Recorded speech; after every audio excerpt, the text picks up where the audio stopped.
Everyone knows what Virgo wants: organization, efficiency, perfection, control, predictability, a world where everything works exactly as it should, where people do what they say they're going to do, where chaos is contained, where problems are solved before they become problems. And you? You believe in it. Of course you believe in it, because that's exactly what Virgo shows. It's the mask, the performance, what Virgo lets you see.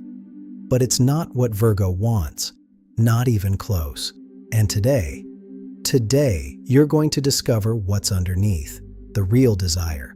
What keeps Virgo awake at 3 in the morning? What makes Virgo feel empty even when everything is perfectly organized? What no system, no spreadsheet, no routine can fill? Get ready, because what I'm about to reveal will completely change how you understand this sign. And if you're a Virgo, it's going to hurt, because I'm going to say out loud what you spend your whole life trying not to admit. It starts early, the innocent child who tidies up her toys without being asked. And everyone thinks it's cute, thinks she enjoys organizing, that she gets pleasure from it. But ask her why she's doing it, really, without judgment. And she doesn't know how to answer, because it's not about pleasure. It's about control? No, deeper. It's about fear. Fear of what? Of chaos? Also no.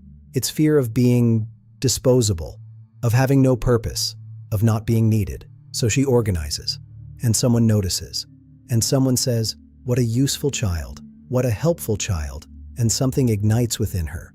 Recognition, but recognition for doing, not for being. And there, right there, the pattern that will define her whole life is born. She learns, you are valuable when you are useful. And she spends the rest of her life proving her usefulness. Compulsively, exhaustively, infinitely. Fast forward a few years. Teenage Virgo. What does she want? She says she wants to organize her closet, optimize her study time, do things right. But look deeper. Observe her when she's alone, when no one is asking anything of her, when there's no task to be done. What does she do? She becomes restless. She doesn't know how to stay still. She doesn't know how to simply be. She needs to be doing something. She needs to be solving something. She needs to be improving something. And what if you take away all the tasks? What if you force her to sit and do nothing? Panic, anxiety. Because when Virgo isn't being useful, Virgo doesn't know who she is.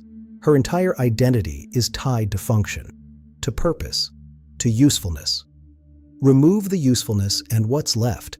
That's the question Virgo avoids asking, because the answer is too frightening. And then the world comes along and confirms everything. Virgo enters the job market and is great at it, efficient, reliable, solves everything, and everyone loves having a Virgo on the team, because Virgo does what nobody else wants to do. Virgo takes on the boring tasks, the meticulous tasks, the tasks that demand attention that nobody else has the patience to give. And Virgo does them perfectly and receives praise, promotion, recognition, and thinks, "See, I knew it. My value lies in doing, in solving, in being useful," and buries themselves deeper in the pattern, works longer hours, takes on more responsibilities, becomes indispensable, and feels pride? Not exactly. Feels secure. Secure in the knowledge that as long as they are useful, they won't be discarded. But security is not happiness. And Virgo has confused the two for so long that they don't even realize it anymore. So what does Virgo really want? We're not there yet, because there are more layers. Let's talk about relationships. Virgo enters a relationship and immediately starts to fix things. Not consciously, not maliciously, but automatically. Sees a problem, sees how to solve it, offers a solution. And when the person doesn't implement the solution, Virgo gets frustrated. Why? Because it wasn't about helping. It was about proving worth. It was about being needed. It was about ensuring that this person needs me. Because if they need me, they won't leave. And there it is. Fear of abandonment disguised as helpfulness. Need for control disguised as help.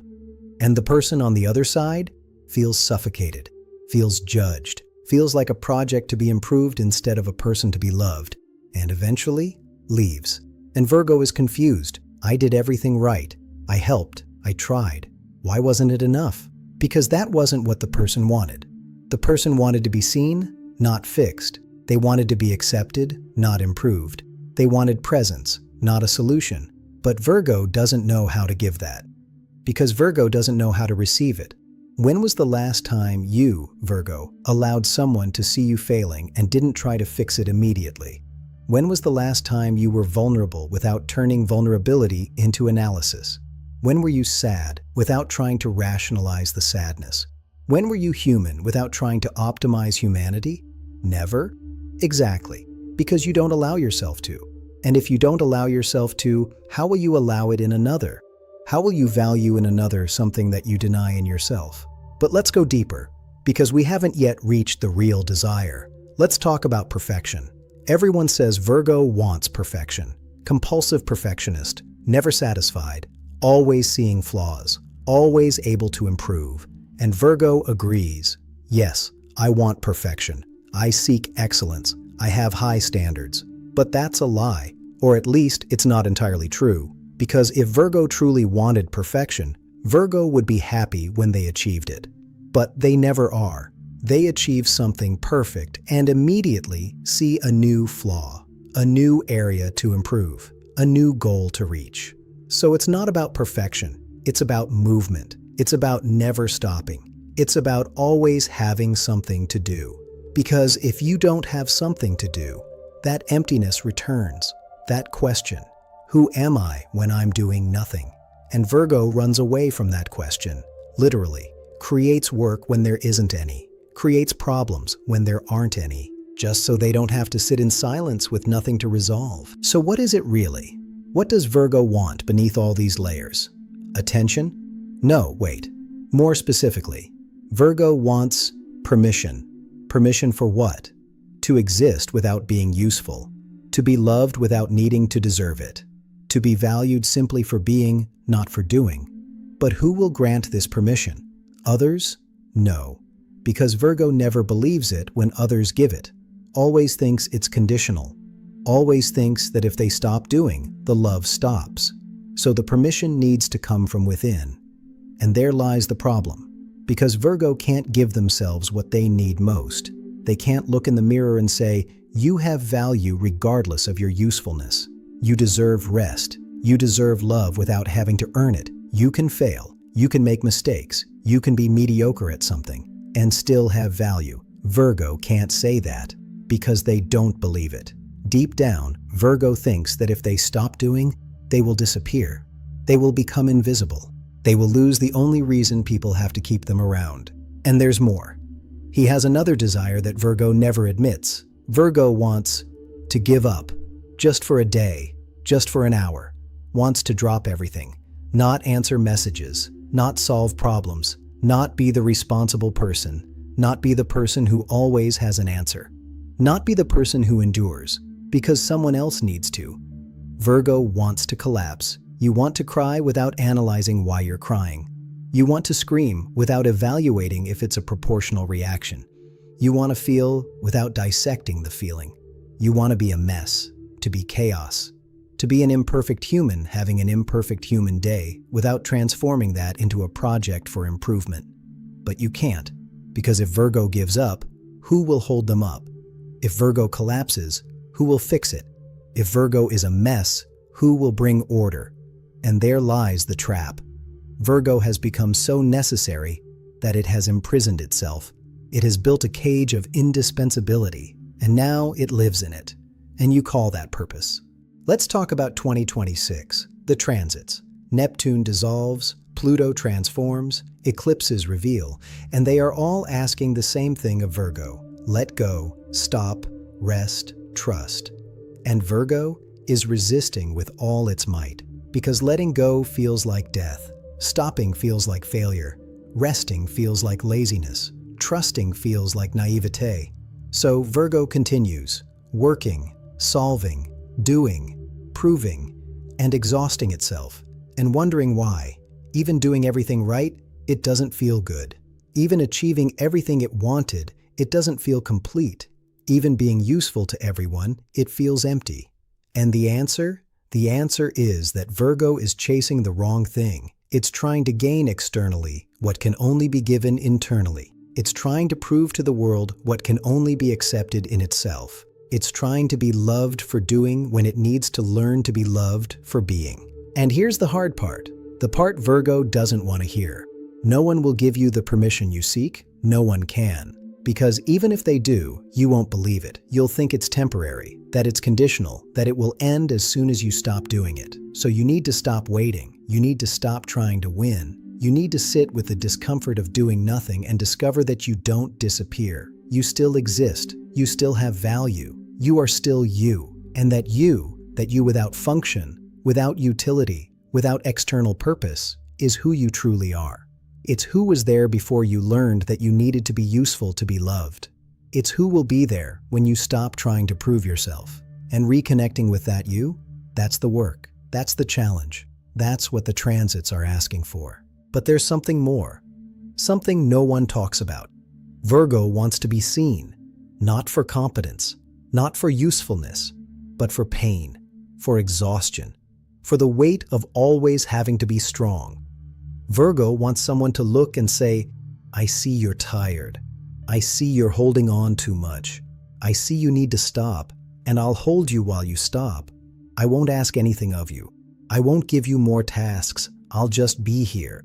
Virgo desperately wants this, but never asks, because asking would be admitting weakness, and Virgo cannot be weak. Weak is disposable. Weak is not useful. Weak has no value. So Virgo hides, smiles, says they're fine, keeps doing what they're doing, and dies a little inside each time someone believes they're okay. So what to do? If you're a Virgo reading this, if you recognized yourself in every word, if you felt that tightness in your chest because I'm saying out loud what you've never admitted, what do you do? First, stop. Literally, now. Today. Choose one thing you should do and don't. Cancel an appointment. Leave dishes in the sink. Don't answer messages. Anything. And stay with the discomfort. The discomfort of not doing anything. The discomfort of not being useful. And observe. Do you disappear? Do you lose value? Do you cease to be you? No. You just become uncomfortable. And discomfort passes. And on the other side of discomfort? Freedom. Small, brief, but real. Second, forgive. Not others. Forgive yourself. Forgive yourself for all the times you weren't perfect, for all the times you made mistakes, for all the times you didn't solve problems, for all the times you were human instead of a machine.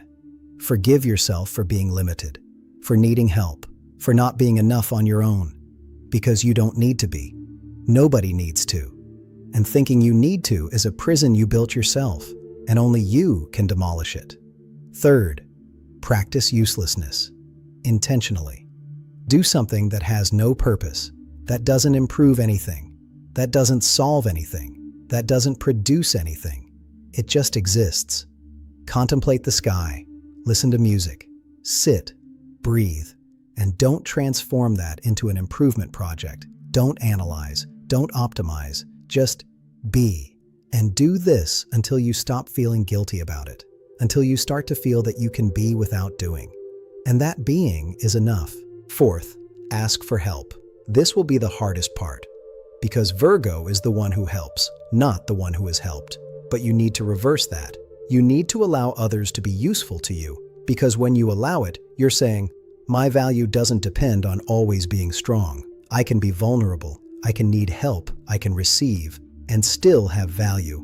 And that changes everything, because you stop relating from a superior position, from the position of the one who solves everything, and you start relating as equals, human to human. And that's the only kind of relationship that works, the only one that doesn't exhaust you, the only one that nourishes both sides. Fifth, a different question. You spend your life asking, what can I do? How can I help? How can I solve this? Change the question. Ask, what do I need? What do I feel? What do I want? And don't answer with what you should want. Answer with truth, raw truth. truth that you hide, truth that you judge, truth that you think makes you selfish. Because it doesn't. It makes you human. And being human is a prerequisite for being happy. You cannot be happy as a machine, as a function, as a tool. You can only be happy as a person. And a person has needs, has desires, has limits. And honoring that is not selfishness. It's self-care. It's survival. It's what you need to do to stop withering away while pretending you're flourishing. And there's one last thing, most important. Virgo needs to understand, you are not the love you do. You are the love you are. And the difference? It's everything. Doing is temporary. Doing ends. Doing depends on energy. Doing depletes. But being is permanent. Being doesn't end. Being doesn't depend on anything external. Being is who you are when all tasks are finished, when all problems are solved, when there's nothing left to do. And that being deserves love. That being has value. That being is enough, exactly as it is, without adding anything, without improving anything, without proving anything, just being. And when you internalize this, when you truly believe it, everything changes, because you stop begging for love through usefulness. You stop exchanging doing for affection. You stop exhausting yourself to feel worthy. You simply exist and allow yourself to be loved. And you discover that the people who truly matter, they've always loved you. Not for what you do, but for who you are. And you just didn't see it because you were too busy doing to stop and notice. So, Virgo, take a deep breath. Because what do you really want? It's not organization. It's not perfection. It's not control. What you really want is permission. Permission to stop, to rest, to fail, to be imperfect, to be human, to be loved without needing to deserve it. And this permission, you have it. You always have. You just didn't give it to yourself because you thought you needed to win, that you needed to prove yourself, that you needed to be useful to have value. But you don't need to. You never needed to. You've always had value. From the beginning, before doing anything, before solving any problem, before being useful to anyone, you had value. And you have it. And you will have it. Regardless of what you do, regardless of what you produce, regardless of anything, just for existing, just for being you. And when you accept this, when you fully internalize this, everything you truly want will finally be accessible. Because you will stop looking outside for what has always been inside. You will stop trying to gain what you already possess. You will stop chasing what you have already achieved. And you will finally rest and discover that rest is not a luxury. It's a necessity, and you deserve it. Not because you did something, but because you are someone. And being someone? That's enough. It always has been. You just needed permission to believe. And I'm giving you that permission now. Use it, please, before it's too late. Before you completely exhaust yourself chasing something you already have. You are already enough. You always have been. You just need to believe.